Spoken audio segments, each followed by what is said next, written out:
आज नीति आयोगाने एक रिपोर्ट प्रकाशित केला आहे, ज्याच्यामध्ये भारताला ॲडव्हान्स मॅन्युफॅक्चरिंगचं हब कसं तयार करता येईल या दृष्टीने एक रोडमॅप आहे।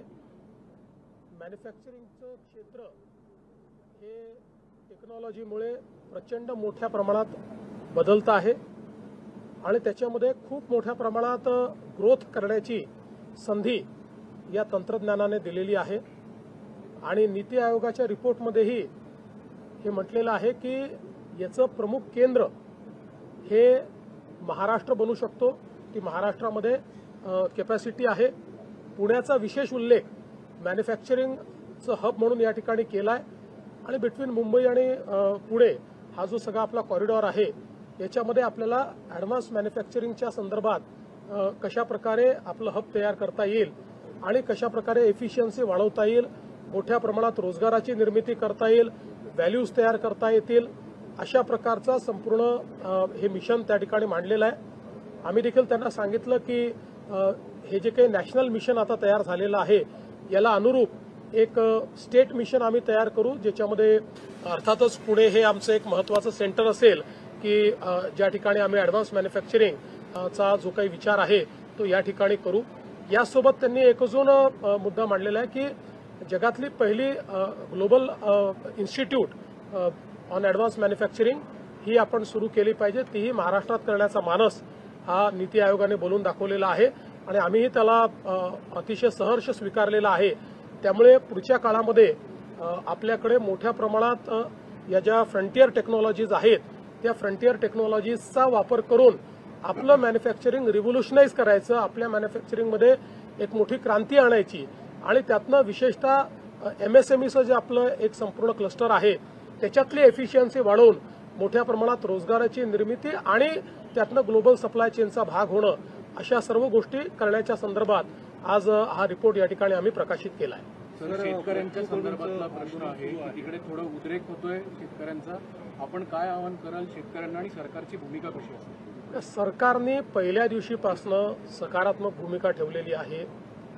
आंदोलनाच्या आधी देखील आम्ही बैठक बोलवली होती, आपण चर्चा करून यातनं ज्या गोष्टी शक्य आहेत त्या करू अशा प्रकारे आम्ही सांगितलं होतं।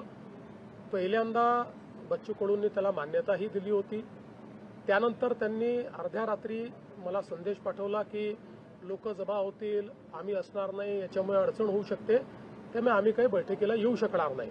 त्यामुळे मग आम्ही ती बैठक रद्द केली। आजही बावनकुळे साहेबांनी त्यांच्याशी संपर्क केलेला आहे। शेवटी त्यांनी इतके वेगवेगळे प्रश्न मांडलेले आहेत, ते प्रश्न असे नुसते आंदोलनाच्या माध्यमातून त्या ठिकाणी सोडवू शकू अशी परिस्थिती नाही आहे। त्याच्यावर चर्चा करून त्याचा रोडमॅप तयार करावा लागेल। त्यामुळे त्यांना चर्चेचं निमंत्रण देखील आम्ही दिलेलं आहे। आणि यासोबत आता काल आपण बघितलं असेल तर खूप मोठ्या प्रमाणात लोकांनाही त्रास झालेला आहे। रस्ते अडवल्यामुळे पेशंट्सचं खूप मोठी ओरड आपल्याला पाहायला मिळाली। अनेक लोकांनी सोशल मीडियात पोस्ट केलेलं आहे की कशा प्रकारे त्यांच्या पेशंट्सला वगैरे त्या ठिकाणी त्रास झालेला आहे। त्यामुळे माझं आव्हान आहे की त्यांनी चर्चा करावी, अशा प्रकारचं डिस्ट्रप्शन करू नये, लोकांना त्रास होईल अशा प्रकारच्या गोष्टी त्या ठिकाणी करू नये। मग अनेक वेळा अशा आंदोलनांमध्ये काही हौसे नवसे गवसे असेही शिरतात, म्हणजे तिथे जेन्युइन लोक देखील आहेत, मी काही तसं म्हणत नाही, पण हा पण धोका असतो की अनेक लोक शिरून, अनेक प्रवृत्ती शिरून त्या ठिकाणी काही ना काही हिंसक वळण त्याला कसं लाभेल असेही प्रयत्न करत असतात। त्यामुळे त्यापासूनही सावध राहण्याची आवश्यकता आहे आणि कुठल्याही परिस्थितीत हे रेल रोको आणि बाकी गोष्टी या मात्र करणं योग्य नाही, त्या करू दिल्या जाणारही नाहीत। त्यामुळे आमचं स्पष्ट आव्हान आहे, शेतकऱ्यांच्या प्रश्नावर आम्ही सकारात्मक आहोत। या सरकारने 32,000 कोटी रुपयाचं पॅकेज दिलं आहे, पैसा शेतकऱ्यांच्या खात्यामध्ये आम्ही देतो आहोत। त्यामुळे सगळ्या प्रकारच्या चर्चेची सरकारची तयारी आहे, चर्चा करावी आणि त्यातनं मार्ग काढावा। सरकारने अतिशय स्पष्ट भूमिका त्याच्यात मांडली आहे, आम्ही त्याची कमिटी पण तयार केलेली आहे।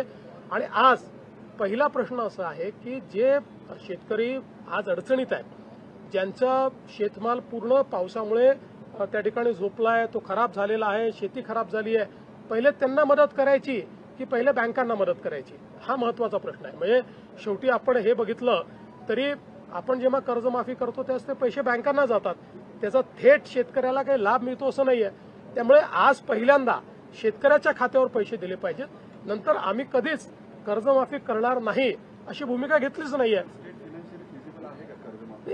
त्या संदर्भात म्हणूनच म्हटलं योग्य वेळी आम्ही त्या संदर्भातल्या जे काही निर्णयात करू. आज पहिली आवश्यकता काय आहे, आज जी आवश्यकता आहे त्याच्यावर विचार न करता आपण बाकी गोष्टींवर विचार करणं. आज शेतकऱ्यांच्या खात्यात पैसे गेले पाहिजेत, ते पैसे जाणं सुरू झालेलं आहे.